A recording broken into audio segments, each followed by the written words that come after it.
ಆಷಾಢ ಮಾಸದ 4ನೇ ಶುಕ್ರವಾರ ಸಿಂಹವಾಹಿನಿ ಆಕಾರದಲ್ಲಿ ಕಂಗೊಳಿಸಿದ ನಾಡದೇವರು. ಆಷಾಢ ಮಾಸದ 4ನೇ ಹಾಗೂ ಕೊನೆಯ ಶುಕ್ರವಾರವಾದ ಇಂದು ಚಾಮುಂಡಿ ಬೆಟ್ಟದಲ್ಲಿ ನಾಡದೇವಿಗೆ ವಿಶೇಷ ಪೂಜಾ ಕೈಂಕರ್ಯಗಳು ನೆರವೇರಿತು. ಸಿಂಹವಾಹಿನಿ ಅಲಂಕಾರದಲ್ಲಿ ನಾಡದೇವಿ ಚಾಮುಂಡೇಶ್ವರಿ ದೇವಿ ಭಕ್ತರಿಗೆ ದರ್ಶನ ನೀಡಿದಳು. ಮುಂಜಾನೆಯಿಂದಲೇ ಸರದಿ ಸಾಲಿನಲ್ಲಿ ನಿಂತ ಸಹಸ್ರಾರು ಸಂಖ್ಯೆಯ ಭಕ್ತರು ತಾಯಿಯ ದರ್ಶನ ಪಡೆದರು. ಉತ್ಸವ ಮೂರ್ತಿಗೆ ವಿವಿಧ ಬಗೆಯ ಹೂವು ಹಾಗೂ ನವಿಲಿನ ಹಾರದ ಅಲಂಕಾರ ಮಾಡಲಾಗಿತ್ತು. ದೇವಾಲಯದ ಆವರಣಕ್ಕೆ ವಿವಿಧ ಬಗೆಯ ಪುಷ್ಪಗಳಿಂದ ಅಲಂಕರಿಸಲಾಗಿತ್ತು. ಮುಂಜಾನೆ 4:30ರಿಂದಲೇ ಚಾಮುಂಡಿ ತಾಯಿಗೆ ವಿಶೇಷ ಪೂಜಾ ಕೈಂಕರ್ಯ ನೆರವೇರಿತು. ಎಂದಿನಂತೆ ಭಕ್ತರಿಗೆ ಉಚಿತ ಸರ್ಕಾರಿ ಬಸ್ ವ್ಯವಸ್ಥೆ ಮಾಡಲಾಗಿತ್ತು. ಬಿಗಿ ಪೊಲೀಸ್ ಬಂದೋಬಸ್ತ್ ವ್ಯವಸ್ಥೆ ಮಾಡಲಾಗಿತ್ತು.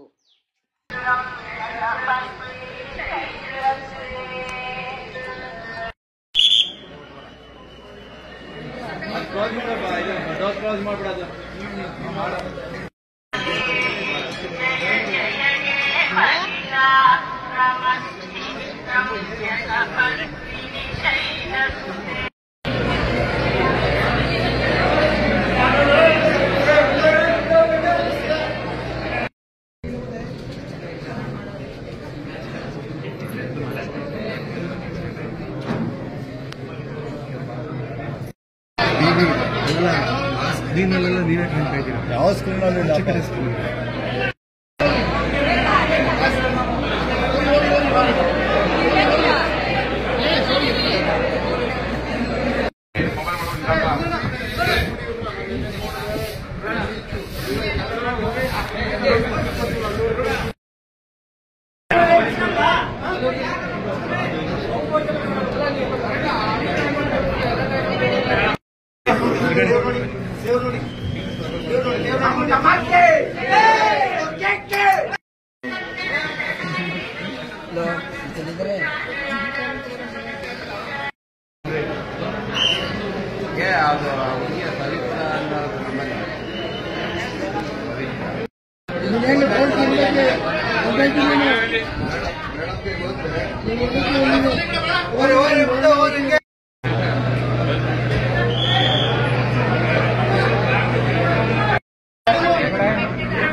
ಇದು